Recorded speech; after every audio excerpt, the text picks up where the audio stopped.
This fucking movie, man. I'm going to read you the review that I wrote, because I wrote this one as I watched it, because it tugged me through so many emotions. And I never in my life have I seen a movie that made me almost completely flip my opinion on it within the last 10 minutes. But this one did, and it's fucking weird to me, because I began to hate this movie. I began to hate this movie. And then the end came, and it fucking completely just... So, I'm not wasting this effort. I'm going to read this. That way you get the experience. I'm going to give you the exact experience that I went through as I saw this movie. Now, if you've seen it, I don't know how you felt about it to begin with, but let's just start this. In the first 30 seconds, I was giddy with excitement and anticipation as the movie opens full force with suspense and action, terror, when a father almost murders his son Cody before our eyes. I'm sorry, Cody.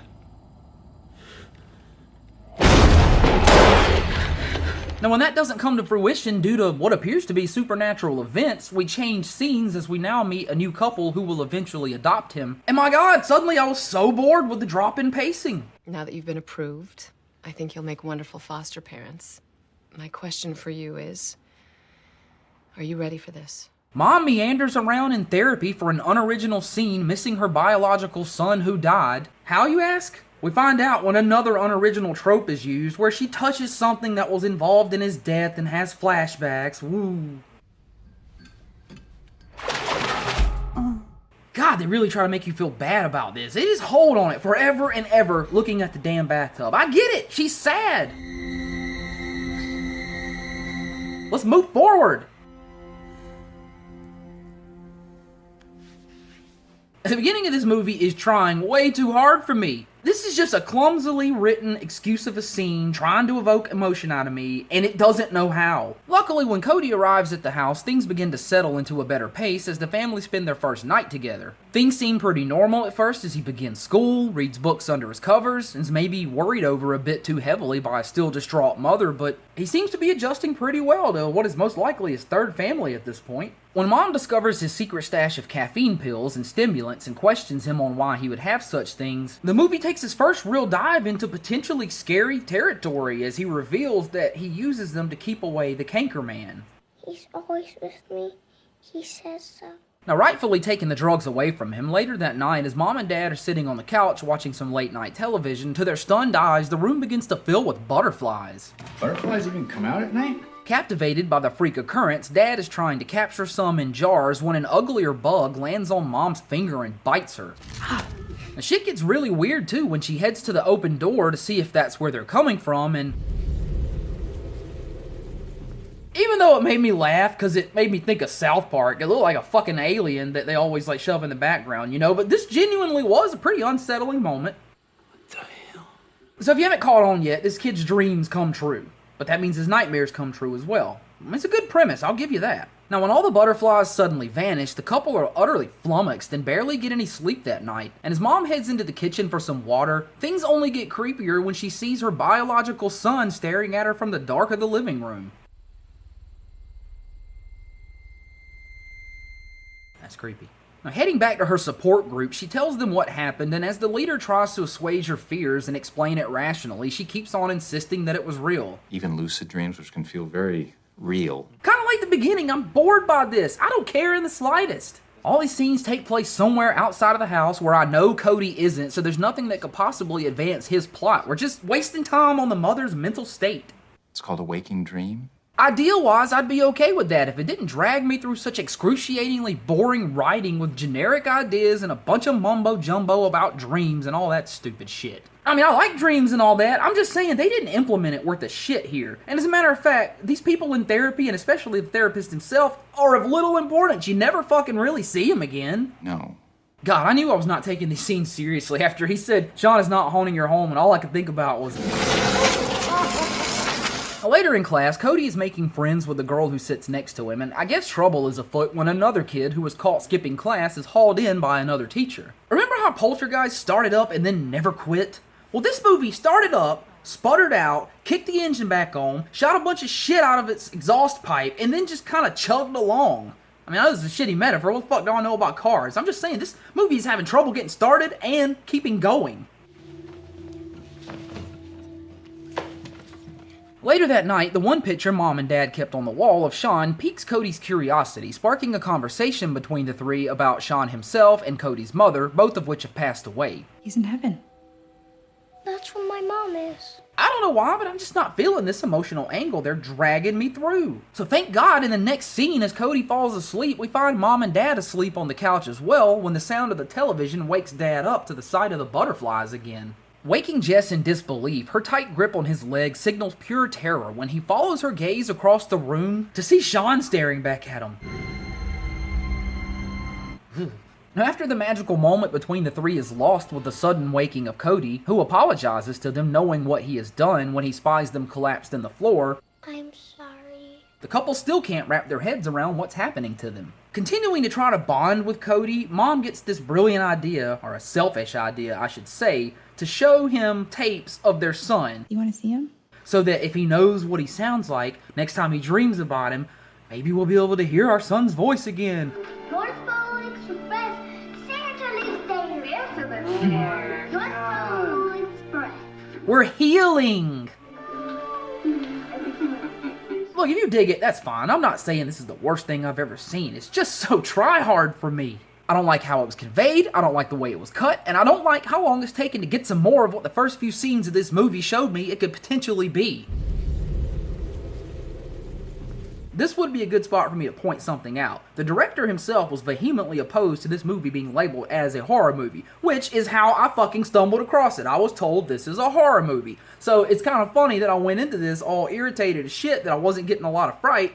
And then I come to understood after I watched it, I looked up some more info on it, and like, it's supposed to be a supernatural thriller. So I guess had I known that, I'd have been a little less harsh on it. But like I said, just wait to the end. Now later that night, oh look, it's the butterflies again. At least we got the Christmas tree in there now. This is pretty cool, honestly.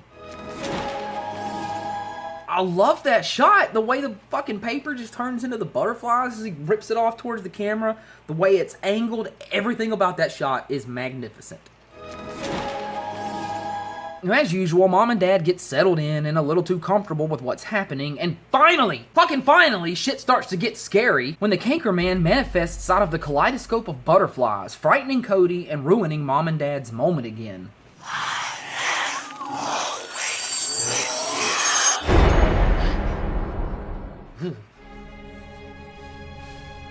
God, the old kid draws what he sees in his nightmares shtick. Seen it. We get a moment here where, dare I say, the movie's trying to put forth some real effort at real drama, as Dad begins to question Jess on her motives. Jesse, is that what this is about? Or is this about Sean? Now, she disguises her selfishness and even reveals her real feelings. I'm not gonna let you take him away from me again. Again? That's not fair. Not fair. You see why the therapist shit was completely unnecessary? I'm really actually engaged in this back and forth between the couple themselves, and I think that any tension they were feeling over the death of their son could have way better been conveyed to us had we just spent more time with Mom and the Dad. Why the flying fuck are we going to see her, not even see her, see a therapist, talk to her, and tell her all this shit that we've heard a billion times in a billion other scenes like this in a billion other movies? It was completely fucking wasted. Okay, for like the 4th or 5th time in this damn movie, we have to watch Jess drop Cody off at school, and I'm starting to wonder now if the whole thing's a dream. I don't fucking know. Nothing would surprise me at this point.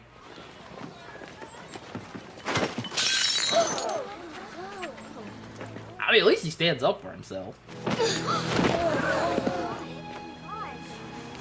This kid, no rhyme, no reason, Mr. No Personality himself, the bully. What a waste. What a useless, poor excuse for some half-ass spook scene that's probably gonna pop up later. I'm calling it right now.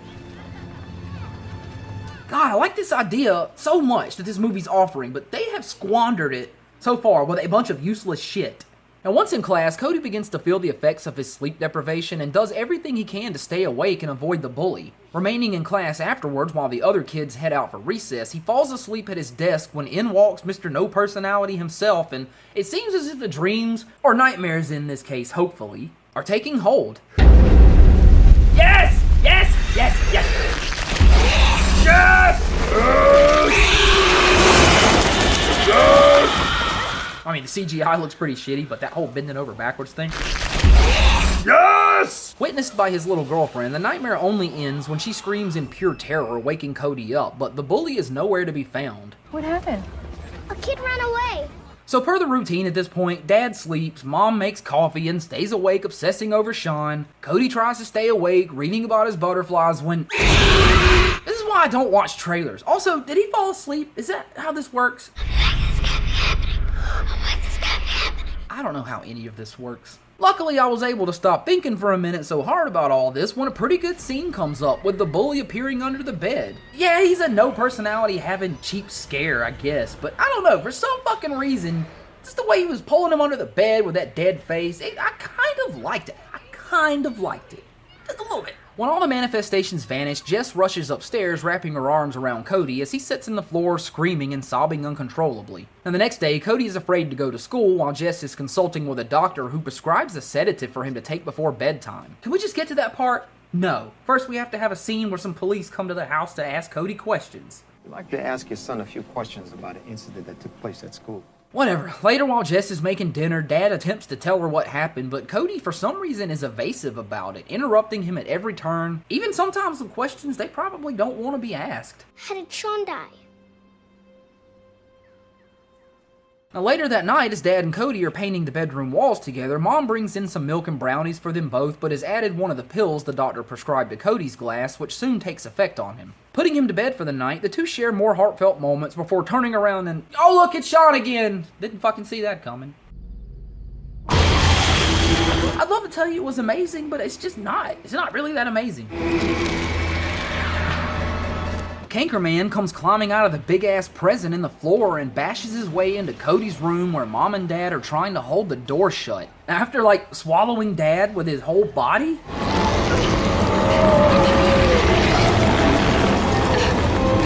He smacks Mom across the room, and eventually, coming to, she finds the police are in her house, and they remove Cody for the time being, throwing her into a panic. So now Dad is missing, Cody's in protective services, and Mom is all alone in the house. Where can this movie possibly go next?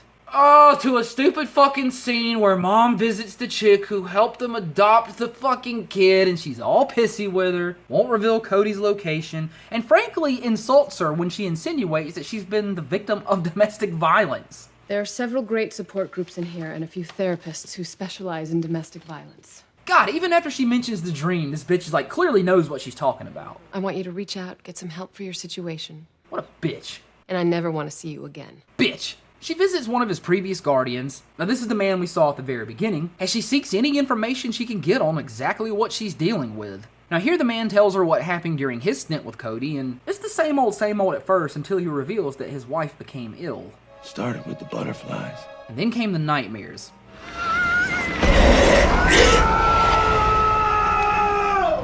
Just like that, she was gone.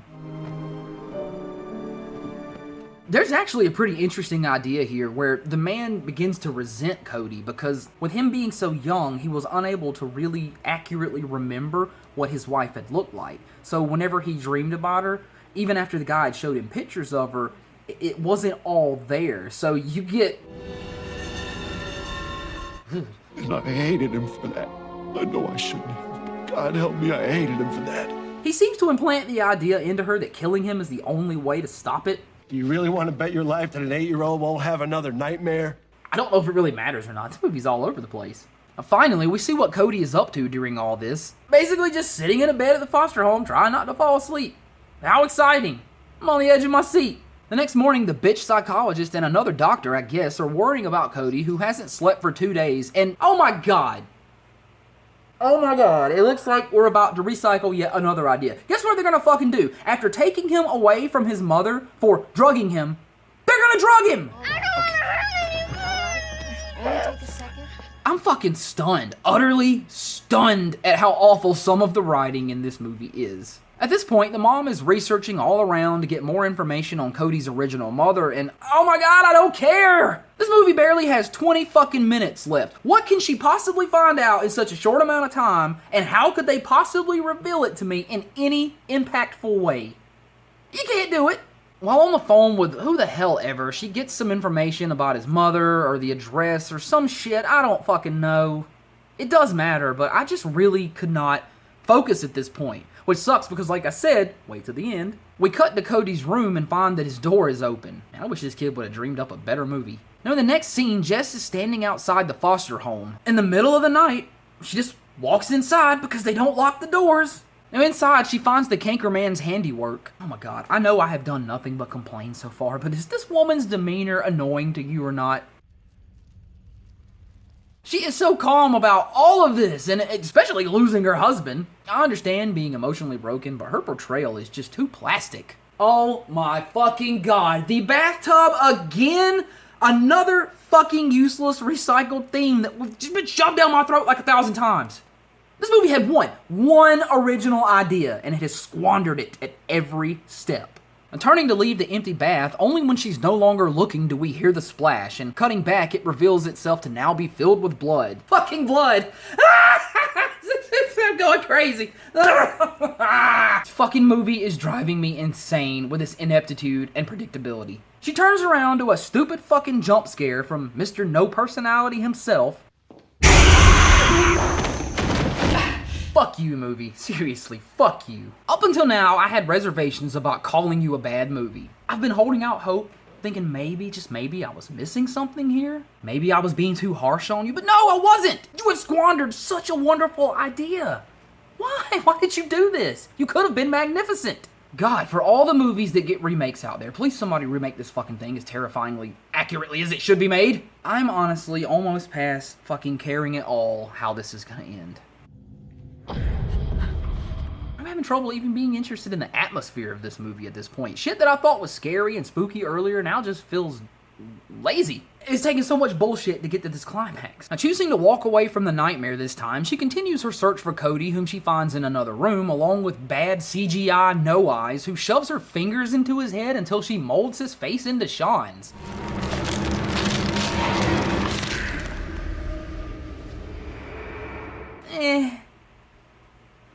Then Zombie Dad pops out with a bug crawling out of his eye. Yeah, this shouldn't be funny, but it's funny. It's funny in the I can't fucking believe it kind of way.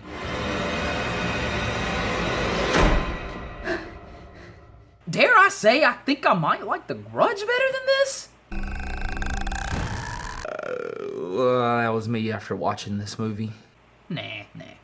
Now Jess walks through the halls and there's weird black spiderwebby shit stuck to the walls. Bugs are flapping. She's just a bipping and a bopping on through with the most emotionless fucking face I've ever seen on a character. Hell, the eyeless bitch showed more emotion than her. Where she's headed, I don't know. What you'll find, I don't know. Okay, she found Cody, and then an alien appears and tosses her out the doorway? I'll buy the fucking crack. I'm gonna crack. Thankfully, the creature lets loose a piercing screech and charges full force towards her. Yeah, eat her! Bite her! Kill her! Something, any fucking thing.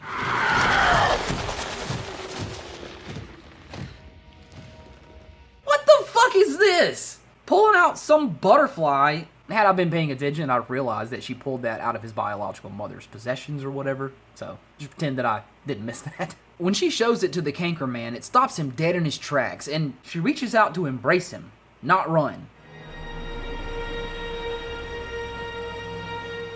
I'm honestly kind of torn here. Suddenly, I was put into this moment of complete doubt as to how I felt about it. I actually find this scene one of the best in the entire movie so far. I genuinely did not expect it, and my heart was really pounding with excitement as she reached out to embrace it, and I just couldn't help but wonder what was going to happen. He turned into Cody. I guess it makes sense, and I'm not that upset about it because, you know, our dreams are all made up of our own fucking thoughts, emotions, memories, fears, hopes, and all that shit, right? So. But still, where the hell's Dad? Where's the bully kid? Not that I care. Now, picking Cody up and carrying him out of the room in her arms, all of the darkness begins to fade to color as life blooms all around them. Prisoners are released and... Wait! I'm taking him home. Oh my god, cheese, cornball, lame, weak, Stupid. Should have just walked out the goddamn door. Why in the hell did they need to share a moment? Why did they share a look? They shared a look, and oh my god, I hate it. I hate it because that bitch therapist has been just a bitch throughout the whole movie. She's had no real personality development, and she just gives her the nod like, fuck you, man. Fuck you, bitch. Now, sometime later at home, Jess provides Cody with his mother's diary, and the movie fills us in on his early life with her. It was just the two of you against the world. There's the butterfly. Ooh. You see that word there? Canker. Not quite. Oh my god! It's difficult to explain what cancer is to children. Oh my god! Your mother started to look very different. Oh my god! They would have brought you in to see her one last time. Oh my god! I'm always with you. All this fucking time, his mom was the canker man because she died of cancer and he was so young he couldn't pronounce it, and it became canker in his mind, and his fears over time warped themselves into this twisted fucking vision that, and he just happens to have this gift, right? I don't care about how he got it. I'm all about accepting things happening just to happen, but it genuinely fucking stunned me and blew my mind when all the pieces of this fell together in this last scene, and I realized what this movie was trying to do, okay? So, bad marketing, bad advertising is what led to, if there is a kind of hatred of this movie, that's what led to it. This is not a horror movie, and I'm so thankful of that. I understand this movie now. Haven't even reached the end yet, but I'm just gonna give you a tease of that. Never has a movie won me back so quickly after shitting all over my expectations like this one just did. I don't know that I think it's a bad movie anymore, but it is a flawed movie. Things like those therapist scenes and all that shit, they have no place in this movie, okay? But I'm proud to say that I was wrong. It's nice to be wrong sometimes, to have not expected the end of this to come back with such bravado. Shown more of Cody's memories, we see his mother's last words to him, and it all begins to make sense. Not why he has the dreams, and like I said, that's fine, I don't need an explanation of why, and I'm just surprised that as much as I was bitching earlier they couldn't possibly pull something off in the last few minutes that would be impactful, they did. Kudos. It's a really unique idea, I think, that over time he let cancer become the canker man. Tucking themselves in for the night, she begins to tell him a bedtime story about them. So is he gonna dream Dad up again or what? Do I even care? Where the hell is he? Well, we never find out as it just kind of ends. She finishes the story with a happy ending for him and hinting that maybe in the future when he develops his gifts further, the possibilities are endless. Concentrating real hard, he makes a butterfly appear in his hands and... I guess because he's awake, that's supposed to signify that, he's getting better at controlling his power. I don't fucking know. Yeah, so that is Before I Wake. I don't know, man. I think you know how I feel about this movie. I hated it, and then it won me over. But it's flawed, okay? But just watch it. It's worth it. Damn. I've been sitting on this one for 3 days. I can't stop thinking about it, so I have to give it a higher score than I was initially going to. But you see the journey that it took me through, so it's not a horror movie, okay? If you can just wrap your head around that, you'll be fine.